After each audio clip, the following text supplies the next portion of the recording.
Ich habe vor kurzem ein neues Wort entdeckt. Limerence. Es ist Englisch und beschreibt den Geisteszustand, der sich aus einer romantischen Anziehung zu einer anderen Person ergibt und obsessive Gedanken und Fantasien sowie den Wunsch beinhaltet, eine Beziehung zu dem Objekt der Liebe aufzubauen und seine bis jetzt unerwiderten Gefühle erwidern zu lassen. Passt, glaube ich, ganz gut. Das ist nicht das erste Mal, dass mir das passiert. Aber es ist das erste Mal, dass ich so lange in diesem Zustand bin. Als Kind habe ich mir lange und ausführlich solche Geschichten ausgedacht. Geschichten, in denen beide von Liebe und Zuneigung zu der anderen Person geplagt sind. Doch sie werden immer wieder voneinander getrennt. Soziale Barrieren, Missverständnisse, Krieg. Doch das, was sie am meisten voneinander fernhält, sind sie selbst. Sie können sich einander nicht hingeben und Vertrauen schenken. Sie stoßen sich immer wieder voneinander ab. Doch in der Ferne, da sind sie geplagt von dem Schmerz, den der Umstand auslöst, dass sie nicht beisammen sein können. Ich war 9, 10, 11, 12 Jahre alt, als ich mir diese Geschichten ausgedacht habe. Mit 19 wache ich auf und finde mich selbst in so einer Geschichte wieder. Geplagt von der Zuneigung zu einer Person, die nicht bei mir ist. Die Lichtjahre von mir entfernt zu sein scheint. Und den größten Kampf, den ich führe, findet in mir statt. Alles findet in mir statt. Scheiße. Diese Person kann an einer Hand abzählen, wie oft sie ein Gespräch mit mir geführt hat. Und trotzdem bin ich hier. Ich bin hier und leide. In der Geschichte, die ich mir als Kind ausgedacht habe. Alleine, unsicher und verzweifelt.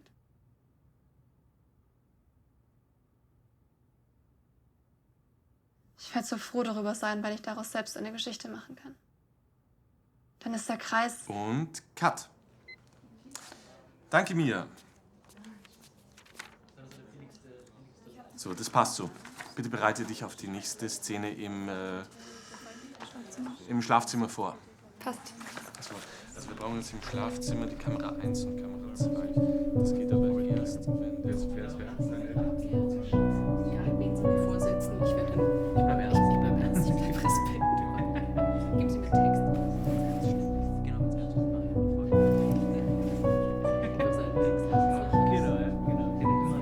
Das ist aber echt lustig. Du nimmst wahrscheinlich nichts.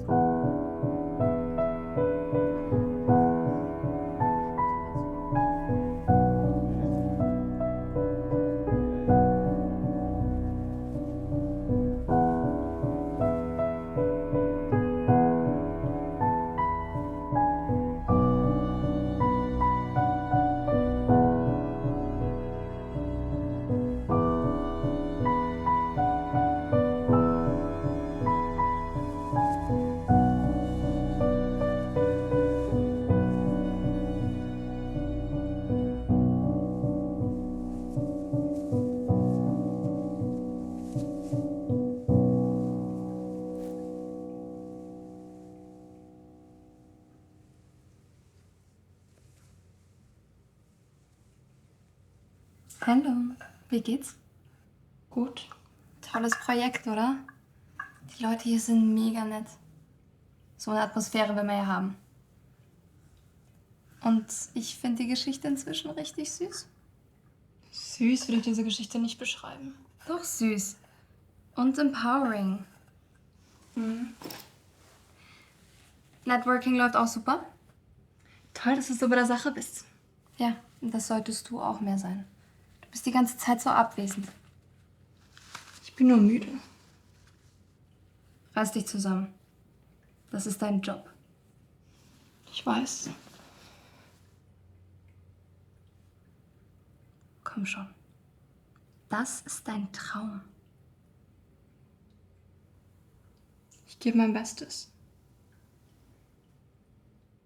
So, als nächstes kommt der Anruf dran. Hast du dein Handy? Hier. Gut. Ich werde den Text von Elias lesen, weil Adrian nicht da ist. Passt. Hast du sonst noch irgendwelche Fragen? Also, sie fragt Elias auf ein Date. Ja. Und er gibt ihr diese indirekte Antwort, also am Ende des Telefonats. Da ist Emma dann sehr verwirrt. Okay.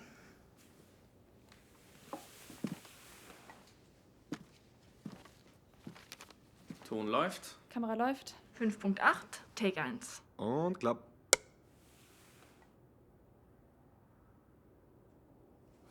Und bitte.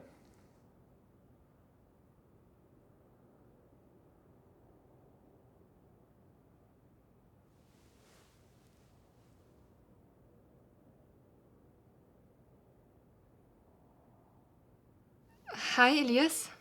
Hi, Emma. Was gibt's? Also, ich wollte mal fragen, ob du mit mir einen Tee trinken willst? Tee trinken? Ja, das ist so treffen und reden. Um ehrlich zu sein, trinke ich lieber Kaffee als Tee. Ja, also wenn du willst, wir können auch gerne Kaffee trinken. Hör zu, kann ich dich später zurückrufen? Ich muss jetzt wirklich los. Ja, klar.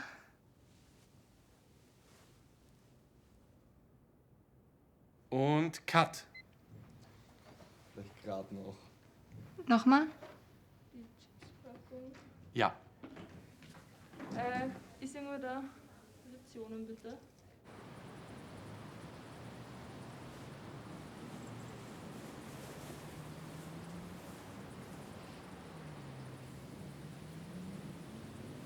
Hey, Mia.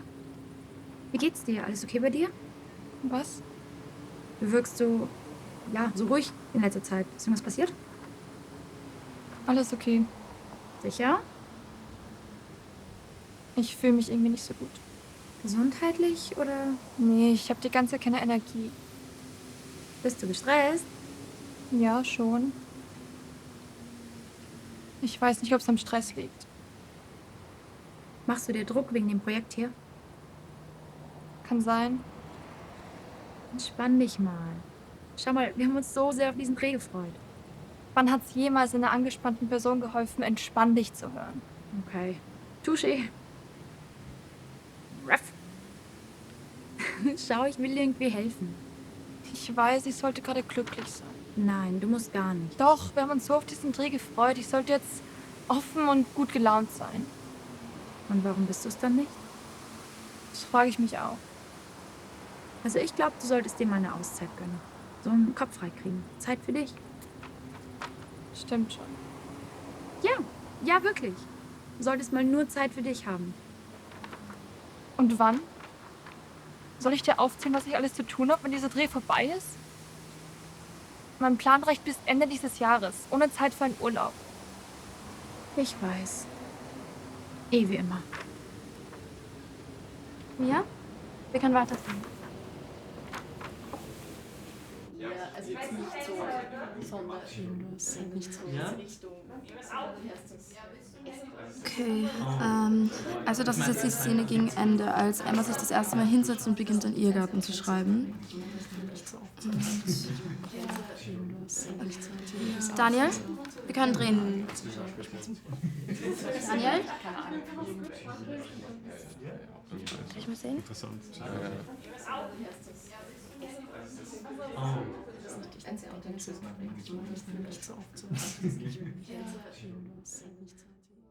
Ruhe bitte. Kamera ab. Musik. Und...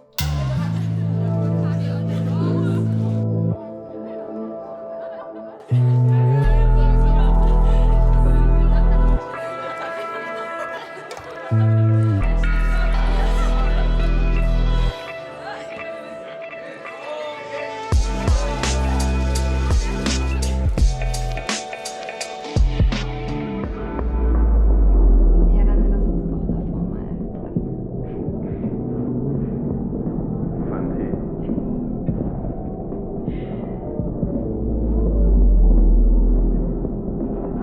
Mia, du bist dran.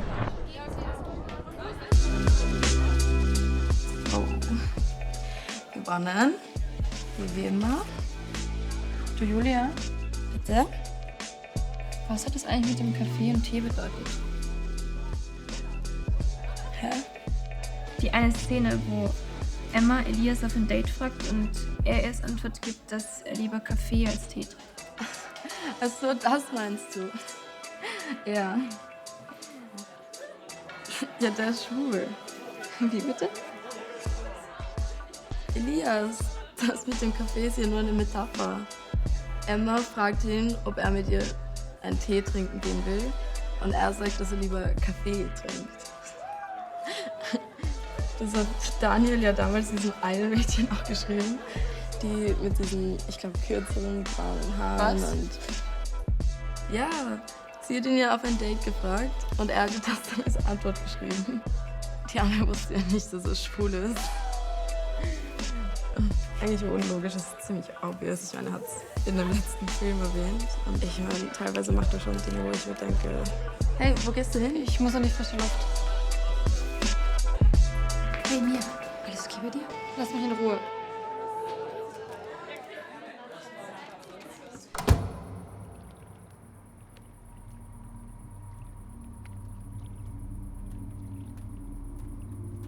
Ja. Ja. Lass mich in Ruhe. Nein, Was willst du? mit dir reden. Was war das da bitte? Hast du nicht mitbekommen, was Julia gesagt hat? Ja schon, aber das ist kein Grund, dass du dich so aufführst. Ich meine, Daniel ist nur ein Junge. Er ist nicht nur irgendein Junge. Ein Junge, über den du hinwegkommen wirst. Über was ich eigentlich mit dir reden wollte. Was ist mit dir die letzten Wochen passiert? Den ganzen Dreh über warst du negativ und abweisend? Das ist doch voll die schöne Zeit. Du und Anouk, ihr wolltet immer zusammenarbeiten. Du wolltest immer in einem Film mitspielen. Was ist los mit dir? Sophia, ich weiß nicht, ob ich das alles immer noch will. Was alles? Das Drehen. Das Schauspielen.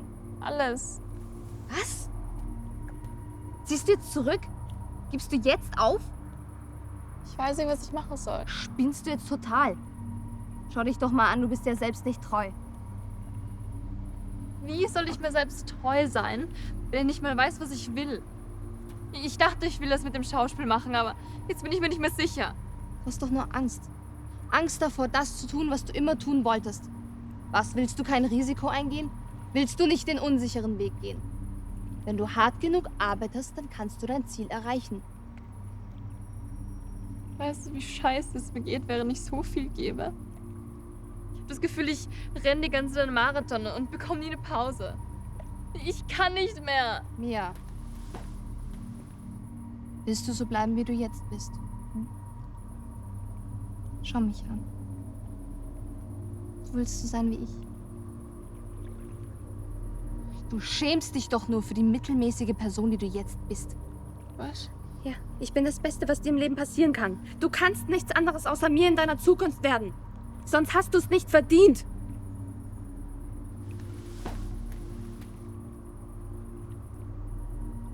Jetzt hör mir mal zu. Weißt du, was du mir die letzten Jahre angetan hast? Weißt du, wohin mich der Wunsch, du zu werden, geführt hat? Schau mich an. Ich bin so unglücklich mit meinem Leben. Es ist nur so, weil du mir immer sagst, dass ich besser sein muss. Dass ich mehr sein muss als das, was ich jetzt bin. Es gibt immer was, das ich an mir optimieren kann. Immer ein neues Problem, das ich in mir beheben muss. Es ist nie genug. Du machst mich krank. Ja. Du brauchst mich, um ein glücklicheres Leben zu führen. Du brauchst mich als deine Motivation. Du wirst eines Tages ich sein. Nein, werde ich nicht. Bist du ein Hirngespinst?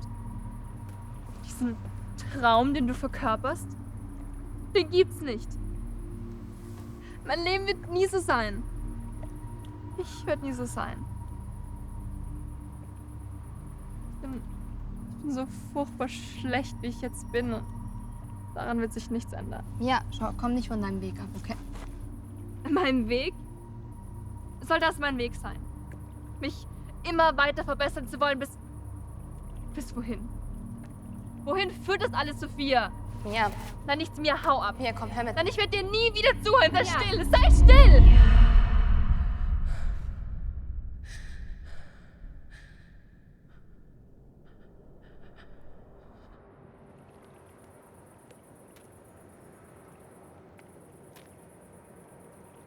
Sophia?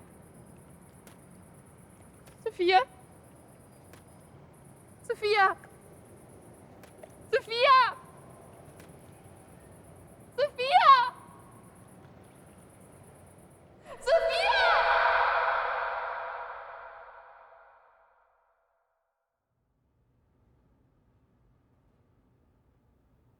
Wir machen uns drehfertig. Ruhe bitte. Kamera läuft. 10-1, die 1. Und bitte. Ich habe einfach Angst davor, dass ich nicht gut genug bin. Ich habe so viele Dinge, die ich gerne machen würde, aber ich habe Angst, dass ich nicht gut genug bin dafür. Und dass es einfach tausende Leute gibt, die es besser machen. Und also meine Grundemotion ist Zweifel. Immer. Ich habe immer Angst davor, dass ich kurz davor bin, irgendeinen schrecklichen Fehler zu begehen. Oder dass ich schon einen begangen habe. Ich habe das Gefühl, dass sie mir nicht zuhören wollen. Dass ich immer das Falsche sage. Dass ich kein guter Freund bin. Wo sind die Menschen, die mir ein anderes Gefühl geben? also versuche ich mich abzulenken und diese Gedanken aus meinem Kopf zu verbannen. Aber sie schleichen sich immer wieder ein. Was, wenn ich nicht gut genug bin für den Job, den ich gerne hätte oder für den Menschen, den ich liebe? Was, wenn ich nie das tun werde, was ich eigentlich will? Ich habe keine Ahnung.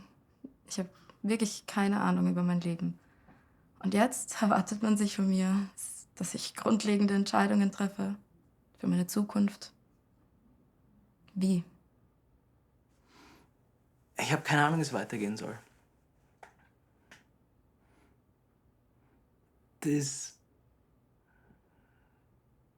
ist irgendwie nix. Und es war halt auch nicht immer so. Es ging auch mal besser und dann wirst du enttäuscht und dann nochmal. Und nochmal und nochmal und immer weiter und irgendwann gibst du selber auf und du hast keine Ahnung, was du machen sollst. Wenn mir jemand sagen würde, dass das, was ich mache, gut ist, dann könnte ich es nicht mal genießen. Weil ich weiß, dass es nicht gut genug ist. Ich will doch einfach nur geliebt werden. Wieso suche ich mir Menschen aus, die nicht bei mir sein können? Ist das deine Schuld? Weil du so perfekt bist? Wieso glaubst du, dass es meine Schuld ist? Weil du unerreichbar bist. Mia, ich bin nur das, was du dir wünschst. Und schau, was aus dir geworden ist. Du machst mir so viel Druck. Du tust mir so weh. Ich will mir keine Hoffnungen mehr machen. Es tut so unglaublich weh, enttäuscht zu werden. Ich will mir keine Geschichten mehr ausdenken. Aber es ist doch genau das, was dich ausmacht. Aber es tut so weh. Dann mach was aus deiner Geschichte. Ich kann dir nicht sagen, wann ich weggehen werde. Ich kann dir auch nicht sagen, wann der Schmerz nachlässt. Aber du kannst was aus deinem Schmerzen machen. Du kannst Worte finden. Du hast Bilder in deinem Kopf. Zeig sie denen da draußen. Zeig sie dem Typen. Zeig sie deiner Familie. Zeig sie Freunden und Fremden. Dann bist du nicht so alleine. Und sie werden dir zuhören. Lass dich nicht unterkriegen. Wer weiß. Vielleicht bist du eines Tages die Person, die du durch mich in deinem Kopf verbildlichst. Du bist jetzt schon viel mehr als sie, als du glaubst. Wo fange ich an? Bei Ehrlichkeit. Wo werde ich enden? Bei Vertrauen.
Okay, also deine Protagonistin schreibt gerade ein Drehbuch über ihre Erfahrungen. Ja. Okay. Also es ist genau dasselbe, was du gerade machst. Ja. Also eigentlich seid ihr beide quasi am selben Punkt. Ja, aber deshalb weiß ich nicht, wie es weitergeht.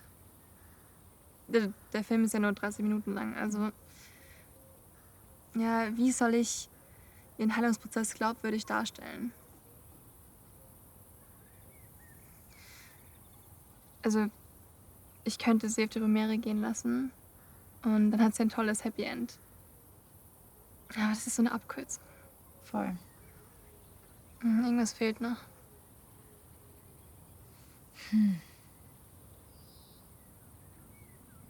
Okay, du könntest sie ein Gespräch haben lassen mit dem Regisseur, in dem sie ihm erzählt, dass sie einen Film über seinen Film macht. Ja, das ist cool. Und wie soll ich diese Szene schreiben? Also, woher nehme ich die Inspiration? Ich meine, ich selbst habe ja noch gar nicht mit Daniel gesprochen. Ja, noch nicht. Ich weiß nicht mal, wie er reagieren würde. Überleg's dir. Ich finde die Idee auf jeden Fall cool.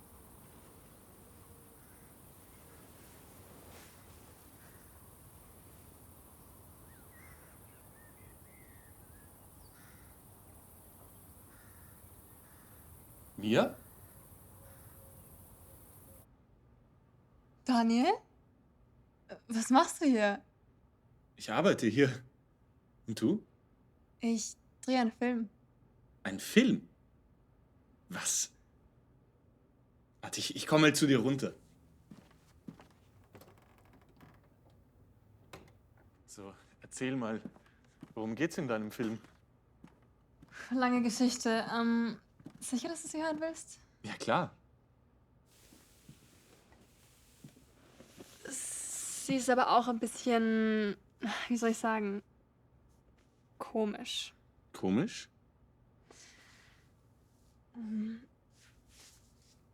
Damals, als wir Irrgarten gedreht haben, da ging es mir ziemlich schlecht. Ich bin ein ziemlicher Workaholic und hatte unglaublich große Ansprüche an meine Leistungen und habe mich ziemlich unter Druck gesetzt. Und dazu kam, dass ich keine Akzeptanz hatte für die Person, die ich war. Ich wollte immer unbedingt sein wie so eine Wunschvorstellung von mir. Ja, und beim Irrgartendreh, da haben mein Selbsthass und meine toxische Leistungsanforderung ihren Höhepunkt erreicht. Das tut mir leid. Musste nicht leid tun. Ich wusste nicht, dass es dir so schlecht ging. Außer einer Freundin wusste niemand, wie es mir geht. Ich habe es noch niemandem erzählt. Ja, ich kann mich erinnern, du warst eher ruhig. Ja, also über diese Zeit geht mein Film. Nicht nur über das, was mit mir abging, sondern auch im Irrgarten. Dein Film kommt nicht mit dem gleichen Namen vor, aber ich glaube, du wirst ihn erkennen, wenn du ihn siehst. Irrgarten kommt in deinem Film vor? Wie cool. Und es gibt noch was. Du kommst auch vor. Und nichts, wie du denkst. Du bist der Love Interest von dem Hauptcharakter. Ich stand damals auf dich. Was?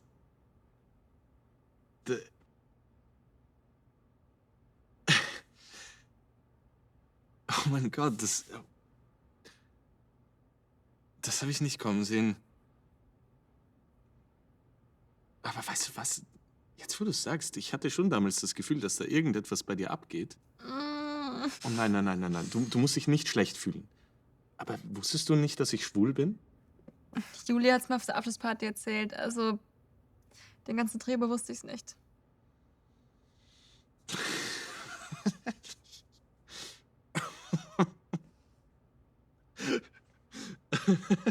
Also sowas hört man einfach nicht alle Tage. Heißt es, du hast die ganze Geschichte so geschrieben, wie das damals passiert ist? Fast. Ich habe mehrere Sachen zusammengenommen. Ja, dann Lob an dich. Wieso? Ja, dafür, dass du den Mumm hast, mir das alles zu erzählen. Ja, ich kann gar nicht glauben, dass wir gerade wirklich dieses Gespräch führen. Ich wollte es dir schon irgendwann sagen, weil ich mir dachte, dass du als Filmemacher das verstehen kannst. Ich kann's verstehen.